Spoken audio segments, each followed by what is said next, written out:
We're still going, James. I hope you look at your analytics and see if it's made a difference. I'd sure like to know. Uh, Luckily, when you do it this way, it goes through all the advertisements and stuff if there's advertisements on the videos. So, I don't know. Look at your analytics and tell me. I'm looking for my tripod right now. I've got a video to make, so I'll be right back. Well, I'm feeling better and better every day. Thank y'all. It's just the dang coughing that kind of it gets to me.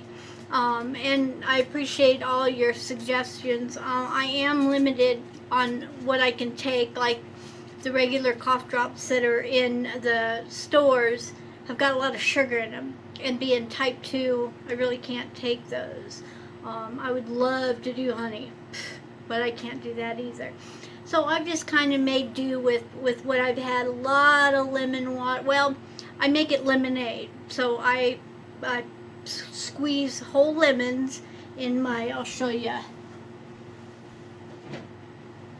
This is a jug of ice and water. And I squeeze a whole lemon in here and do a little squirt of stevia, just like lemonade. It's great. But once I started feeling better, because I got so far behind, got behind on y'all's videos, got behind on all my crafts that I was going to do. I was going to send quite a few crafts out, but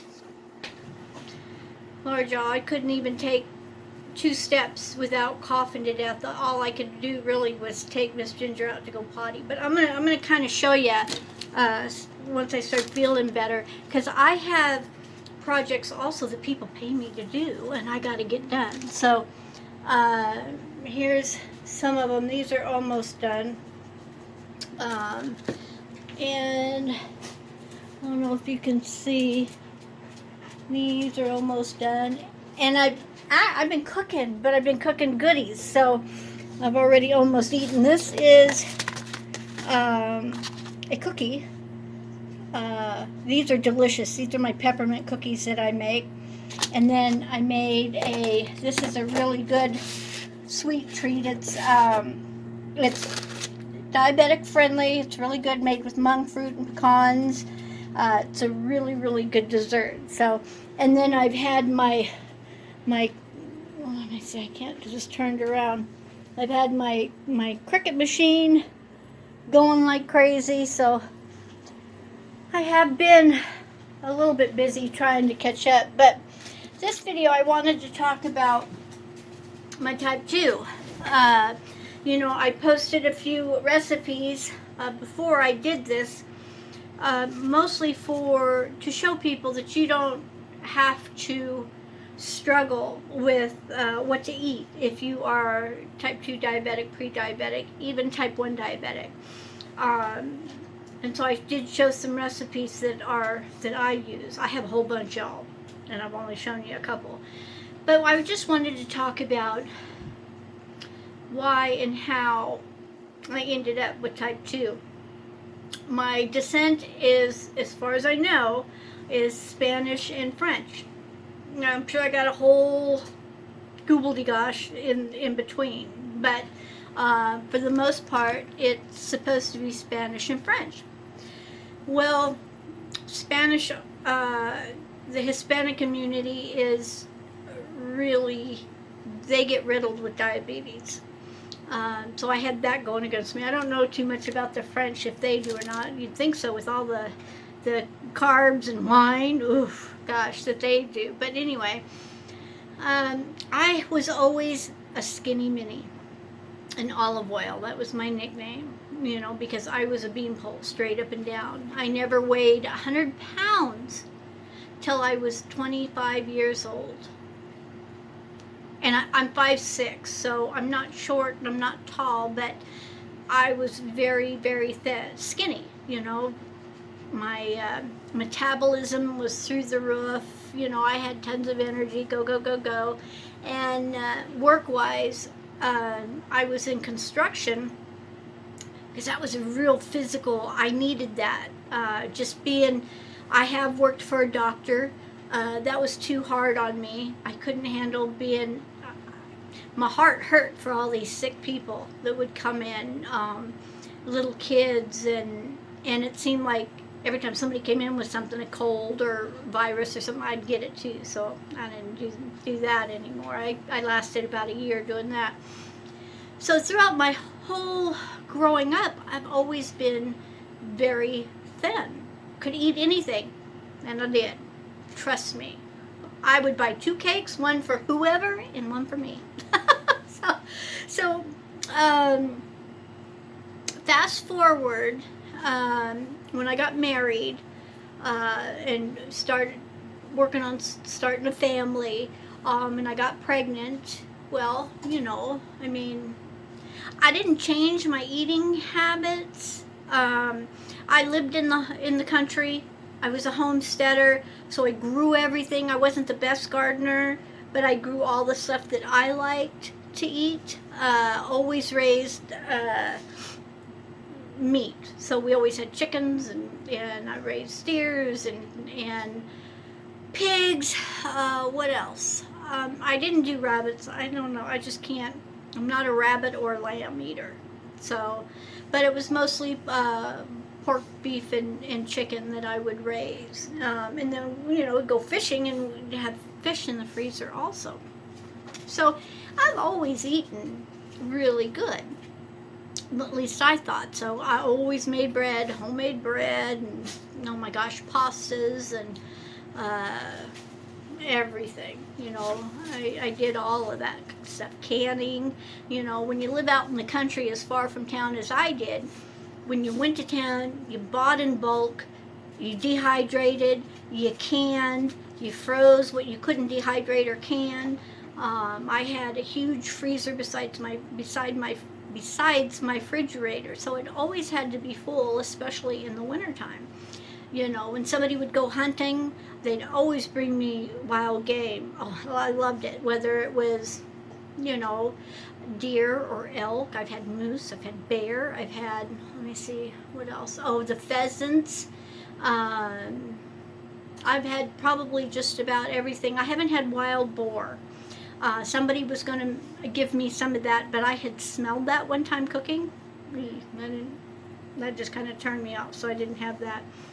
So anyway, I've always been a good, healthy eater. Well, I got pregnant with my son.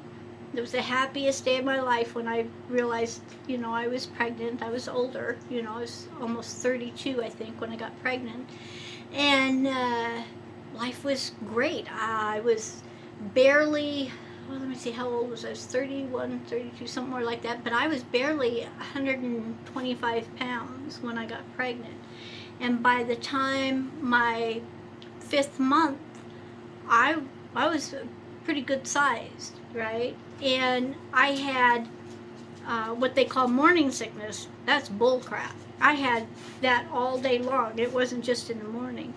But I didn't like throw up or anything. I was just nauseated all day long until my 6th month. And then everything was, oh man, if everything felt so good, I was as big as a house. I mean, I was huge. But I was happy. I was excited. So then at my 7th month, I went in for my 7th month checkup, and they started doing, I can't remember how far back, they started doing these glucose testing for women who have went from one weight, because I had gained a considerable amount of weight, didn't change my diet, I mean, I still ate the same. And so I had to take a glucose test. And you had your choice, is this green drink or orange drink? Well, I like orange anyway, so I picked the orange one. And it was like syrup. It was like this much in a Dixie cup. I had to drink that whole thing. Now, mind you, I wasn't able to eat anything the night before past 10 o'clock. I think it was maybe 7 o'clock. And my appointment was 8 o'clock that next morning. So I couldn't have coffee. I couldn't have nothing. Not even water. I couldn't have anything. So I went and drank all that nasty stuff. And, you know, an hour after I drank that, they tested me. y'all. My glucose was over 400. I didn't know anything about that. Never even knew about gestational diabetes. I didn't even know what my numbers were supposed to be.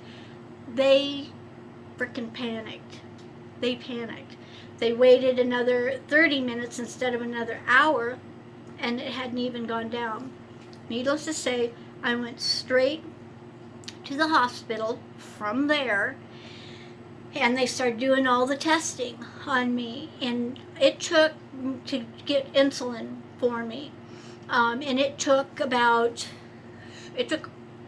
all day trying different insulins on me. I can't remember. I think there was like 3 different ones they tried to work.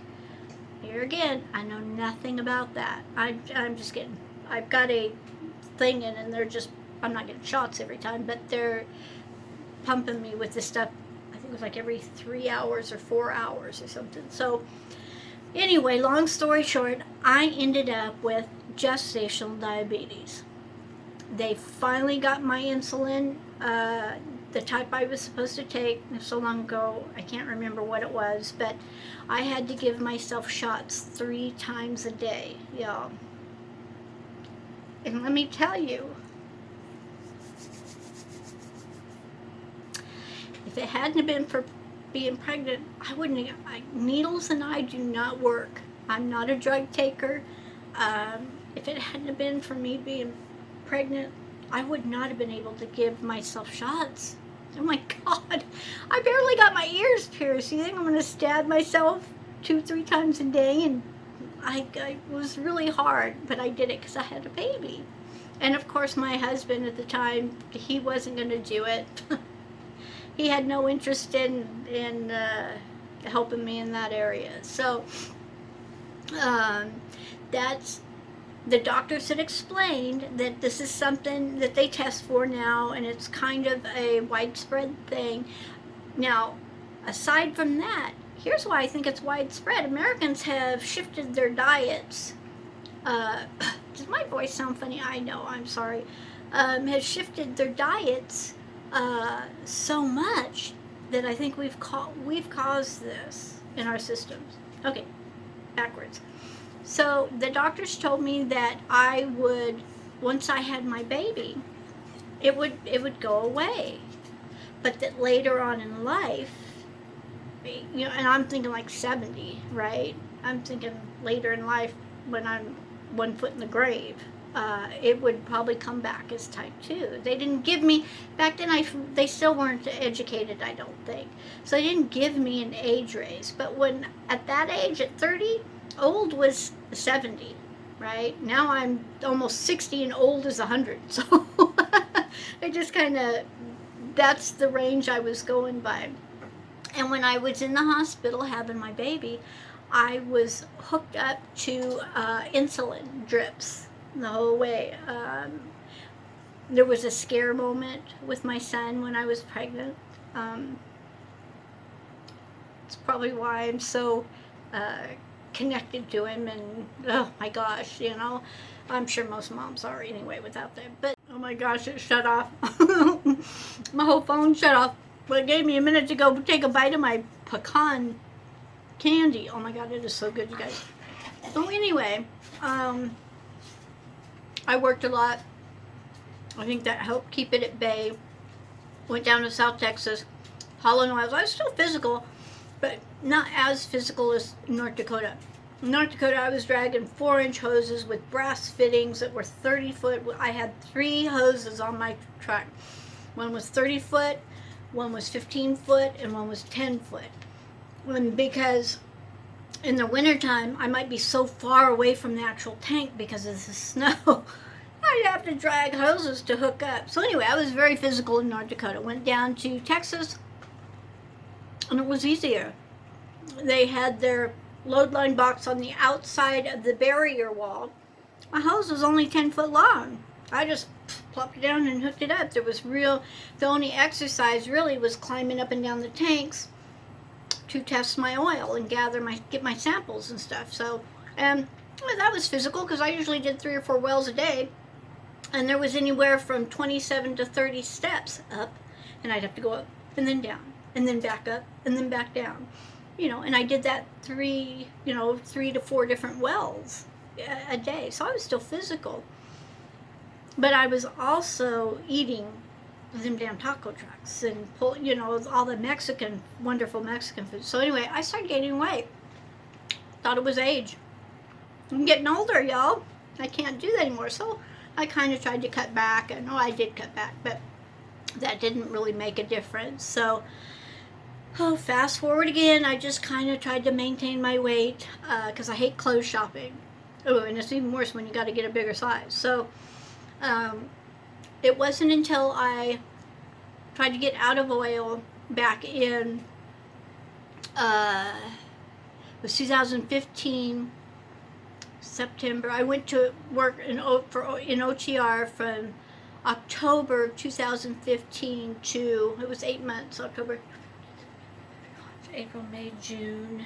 Yeah, it was about June of 16. I couldn't handle OTR. That was just not my bag. There was no physical labor in the truck. That's all I was. Shippers, anyway, that's a whole nother story. We can talk about that if you want, but not right now. So I went right back into oil. But during the tail end of my OTR, I ballooned. I wasn't feeling good, but here's the thing, the light bulb came on, and I started remembering some of the feelings that I had when I found out I had gestational diabetes and started noticing, paying attention. Now here I am in my big semi, pull into a Walmart, go in and buy a glucose meter and strips and everything, go out to my truck, sit there and prayed, and I tested, and it was like 283 or 285. And here's the deal, y'all, I hadn't even really eaten anything. The only thing I had that morning was, because my morning breakfast was oatmeal and blueberries and chocolate milk. Oh, Jesus, that was my thing in the mornings. And this was like at 4 o'clock in the afternoon that I tested. Yeah, I was scared. So that was a big catalyst of why I didn't want to do OTR. Not the biggest catalyst, but one of them. So I stayed in OTR until about June, because May is when in North Dakota things start thawing out and the work starts picking up. So that's what I did. I got out of OTR, went right back into oil. I don't even know how I found out about keto. I just started researching, Googling type 2 diabetes. And one of the ones that came up was Dr. Eric Berg. I follow him. Now, I'm not as interested because he's real scientific. And I'm a normal, I don't even know how to say it, but I talk to people like they're my friends. I'm not analytical, I'm not, so I have a hard time staying focused on what he's talking about because it's too scientific. But from there, I have found other people on YouTube, and that's how I found out about the keto diet. But fast forward with that, there's 2 types of people that do keto. The primary people who are doing the ketogenic way of eating are mostly for losing weight, because it does. I went down 5 sizes like that because I did hardcore. I cut out all breads and sugars and blah, blah, blah, blah. I went straight to stevia, all the other sugars like Splenda and sweet milk. Those are sugars that are chemically altered. They're real basic sugar cane sugars that are chemically altered. And I don't do chemicals. I don't do that kind of stuff. So the only one I had known about was stevia, and so I've stuck with that. I do some others now. I do monk fruit and a couple like Truvia or whatever, but for my primary is stevia. So I lost a lot of weight. I have videos of it. I went from a size 34 to a 28. That was a little bit too much. I didn't want to be that skinny. I was that skinny years ago, but now I'm about a 29, 30. So I go back and forth with that one. So now it's just about maintenance, you know. Now my pancreas, that's why I went from calling it keto to eating for my pancreas, because I don't have a choice. People who are on keto for their weight management, they have a choice of what they can eat. I don't. I either have to do drugs or I have to eat foods that my pancreas can handle. And so that's what I do. And that's my story for my type 2 diabetes. I pray for everybody out there having to deal with it. I don't have the answers for anybody else. I show my recipes that aren't even mine. I didn't make them up. I might change some things, you know, that I might like better. But there's a lot of creative people that are making these recipes that are really good. I'll try one. If I don't like it, it don't go in my recipe book. So I have some more recipes I'll be showing. Like there's a lot of them that I have written down that I don't know. I never wrote down the. Once again, that's so annoying. Oh, I got alfalfa. Oh my gosh. I know I keep griping about my hair. Gotta get it cut. I gotta get it cut. I just hate going and sitting and, I don't know, I should just go. Anyway, so that's kind of my story as far as type 2 goes. Any of the dishes that I put on here are dishes that don't affect my blood sugars. Anything that you try that I've posted on here, you need to test your blood sugars before, 1 hour after, and 1 hour after. Y'all, you have to remember, we're all different. I can't, there's things that you can eat that I can't eat. There's probably going to be things that I can eat that you can't eat. It might be the same things, but I don't have a choice. So I have got to eat things, and my taste buds have changed. You know, I don't. I've still got to use my bread maker. I've fallen behind with that, but because it's so easy for me to bake the microwave bread or in my oven, I haven't done that yet. But I will, because I want to so bad. But if you didn't see my craft table, I mean, look, I'm overflowing because I'm pulling stuff out of my horse trailer. I've got so much stuff in there, and I got to get it organized. So, and I'm also trying to catch up on stuff that I've committed to make. So, anyway, this is my little type 2 story about me. You know, it's just the way it's going to be for me for the rest of my life, however long that is. You know, and I'm okay with it. I'm okay with it. It just is a little bit different. I can't just wake up and go and have a bowl of Rice Krispies, which was my favorite, you know, with a mound of sugar on it. I can't just have my banana and glass of chocolate milk, which was my favorite, or my oatmeal and blueberries, which was my favorite, you know. So, but all the main dishes, you know, other than pasta, there's so many main dishes that I can eat. It's just the goodies and the grains, you know, that I've had to alter. So I got some cooking videos coming up, so look forward to. Oh, another thing, you know, my little Acaso, I got this fixed on this hat, you know, so now it don't fall off. I had such a hard time. I had to E6000 glue it. And I did go out and take a video of Miss Ginger running and playing in the snow mounds and everything. Came in, I hooked it up to my computer. It said it went to my computer. I went to my little camera, so I deleted it off that. And I went back to edit, pull it up and edit. I can't find it. And I've already deleted it. Oh, I'm so bummed. So lesson learned. So, but I'm still working on learning that. I just wish I had the forethought not to delete that one little video. So, alrighty, y'all, I'm gonna go. Hope this probably is gonna be long. So, I hope y'all have a good week. I know Merry Christmas is coming up, you know, next week. I don't know, I love the holidays, but my reasons are different.